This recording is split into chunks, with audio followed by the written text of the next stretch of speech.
भारत देश में सबसे ज्यादा प्रताड़ना कौन झेलता है? आप कहेंगे गरीब तत्व के लोग, असहाय लोग। जी नहीं, इस भारत देश में सबसे ज्यादा प्रताड़ना झेलता है तो वो विद्यार्थी जो सरकारी नौकरी के लिए आवेदन करता है, परीक्षा देता है, तैयारी करता है और उसके सपनों को चकनाचूर तब किया जाता है जब एक उद्घोष में ये बता दिया जाता है कि ये परीक्षा रद्द हो गई है, फलाना परीक्षा रद्द हो गई है। आप दोबारा पढ़िए, दोबारा तैयारी करिए, दोबारा पेपर दीजिए।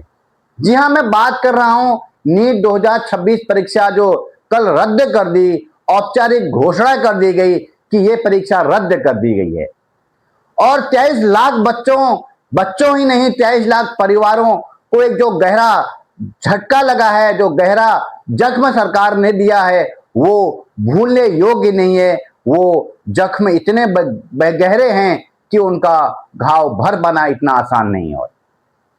क्या इस हिंदुस्तान में ईमानदारी की कोई कीमत नहीं? क्या चंद गद्दार लोग जो सत्ता के करीब हैं, जो सत्ता के अधीन हैं, जो सत्ता के बहुत ज्यादा करीबी हैं, वो परीक्षाओं में बैठकर नकल करके लाखों करोड़ों मुनाफा कमाकर निकल लेते हैं और छानबीन के नाम पर कुछ चंद लोगों को गिरफ्तार कर लिया जाता है, लेकिन होता क्या है? कुछ नहीं। वो प्रक्रिया जो हर बार होती है, परीक्षा रद्द कर दी गई, बच्चों के सपनों को चकनाचूर कर दिया गया, बच्चों के सपनों के साथ खिलवाड़ कर दिया गया।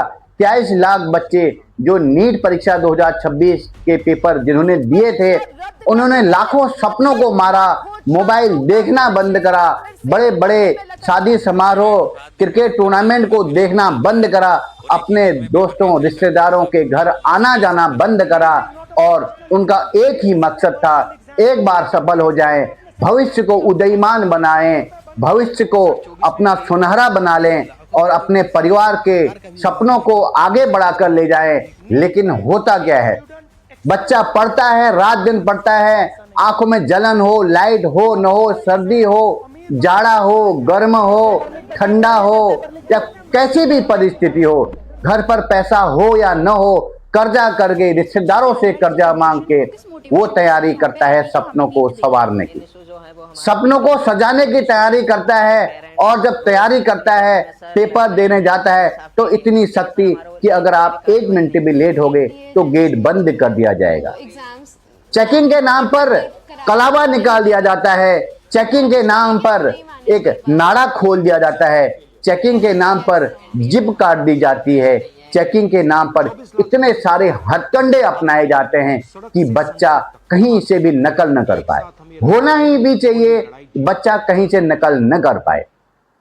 लेकिन असली कहानी तब शुरू होती है जब बच्चा रात दिन पढ़ने के बाद उस मुकाम पर पहुंचता है, पेपर देता है, पेपर देने के उपरांत गहरी लंबी सांस लेता है, सांस लेने के बाद घर पर आता है और लंबी सी थकान के साथ बोलता है, माँ या पापा आज हो गया।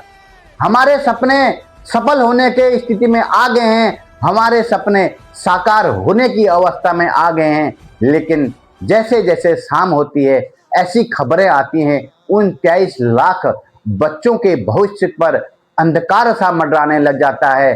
सोशल मीडिया प्लेटफॉर्मों पर, टेलीग्राम पर लिंक शेयर हो जाते हैं नीट परीक्षा के और मिलते जुलते प्रश्न और उसके उत्तरों को खरीद लिया जाता है। फिर हर जगह, चाहे राजस्थान हो, चाहे बिहार हो, चाहे मध्य प्रदेश हो, छापेमारी पड़ती है। कुछ चंद नकलची लोग पकड़े जाते हैं, लिंक उनके पकड़े जाते हैं। लेकिन जब देश की सर्वोच्च न्यायिक सीबीआई उसकी पड़ताल करती है तो पता चलता है कि इस फलाने जगह से 2 लोग पकड़े गए, उस फलानी जगह से 3 लोग पकड़े गए। और लेकिन तब बहुत देर हो चुकी होती है क्योंकि 23 लाख बच्चों का भविष्य अधर में 2026 नीट परीक्षा में ही नहीं गया था। इससे पहले जितने भी एनडीए ने परीक्षाएं कराई थी वो भी संदिग्ध पाई गई।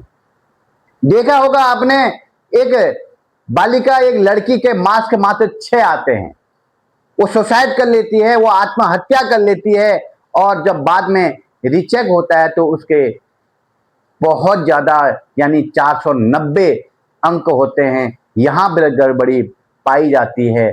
और ये इतने बड़े मामले हैं जिनका आकलन कर पाना हमारे और आपके बस की बात नहीं है।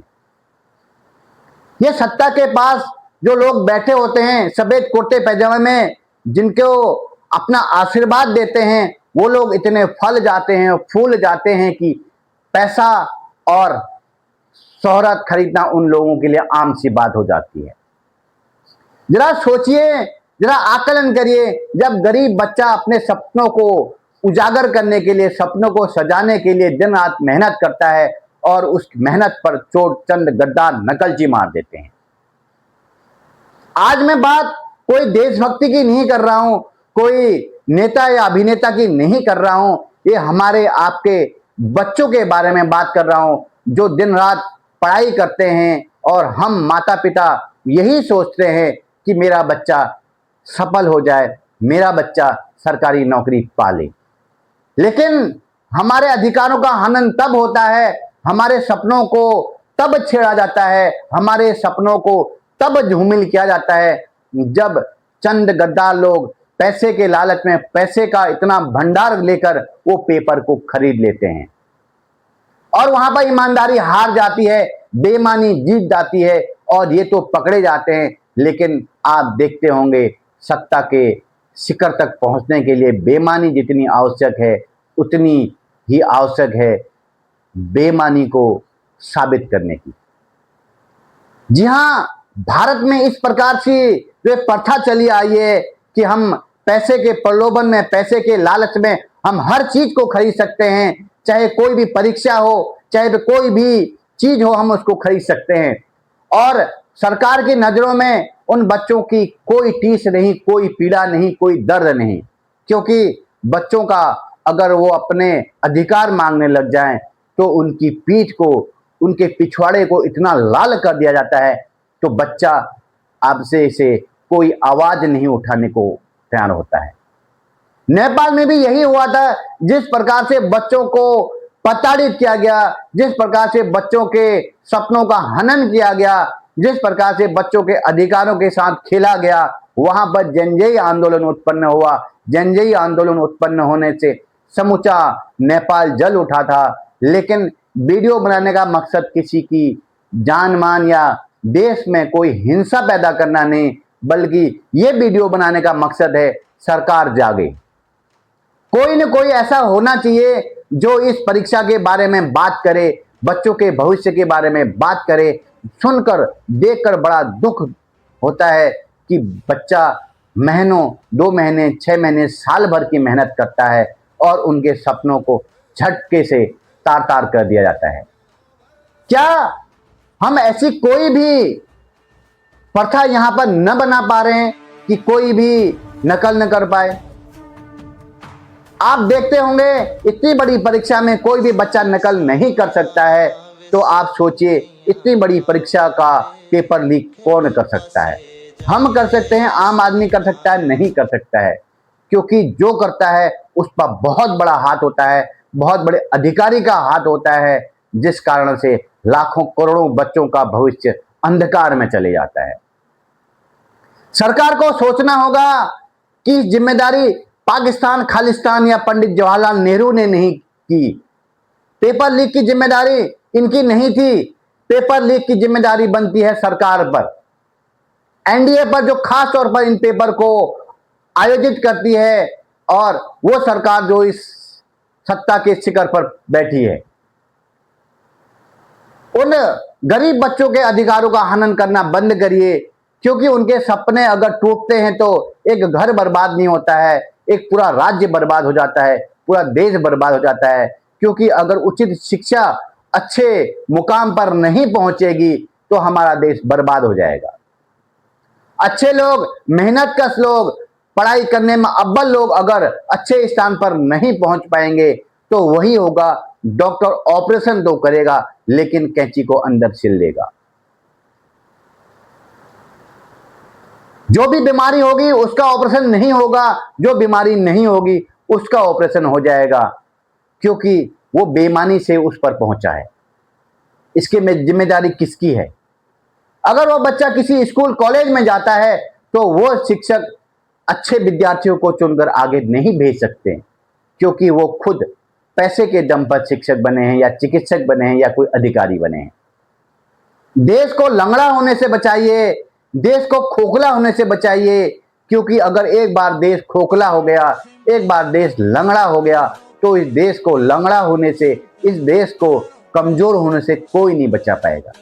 मैं सरकार से गुहार लगाऊंगा, सरकार से अनुरोध करूंगा, पिछले कुछ सालों से जितनी भी परीक्षाएं हुई हो, जितनी बड़ी परीक्षाएं हुई, कहीं न कहीं उन पर गड़बड़ी पाई गई है। गड़बड़ी के नाम पर क्या होता है, चेकिंग होती है और 2-4 लोग पकड़े जाते हैं, पूछताछ होती है और छोड़ दिया जाता है। फिर वही कहानी पुनरावृत्ति में बदलती है, वही पेपर लीक, वही हताशा, वही परेशानी। इसलिए सरकार से अनुरोध करते हैं हम इस वीडियो के माध्यम से, आप भी इस वीडियो को शेयर करें, क्योंकि अगर ये 23 लाख बच्चों के साथ खिलवाड़ हो रहा है तो ये चुप्पी साधने का समय नहीं है। क्योंकि सोशल मीडिया के माध्यम से अपना रोष व्यक्त कर सकते हैं, और रोष भी इतनी आराम से और इतने शानदार तरीके से व्यक्त कर सकते हैं कि ये सरकार के कानों तक पहुंच जाए।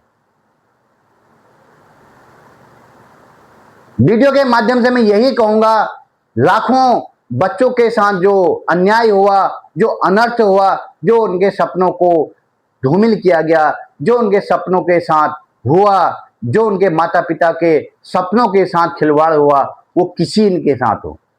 भविष्य में ऐसी योजनाएं बनाई जाए, ऐसे तरीके बनाए जाए, जिससे कि एक बहुत ही सम्मानजनक और बहुत ही सुदृढ़ तरीके से पेपर हो और अव्वल विद्यार्थी ही उस मुकाम पर पहुंच जाए, ताकि बेईमान और झूठा पकड़ा जाए और देश को मजबूत किया जा सके। धन्यवाद।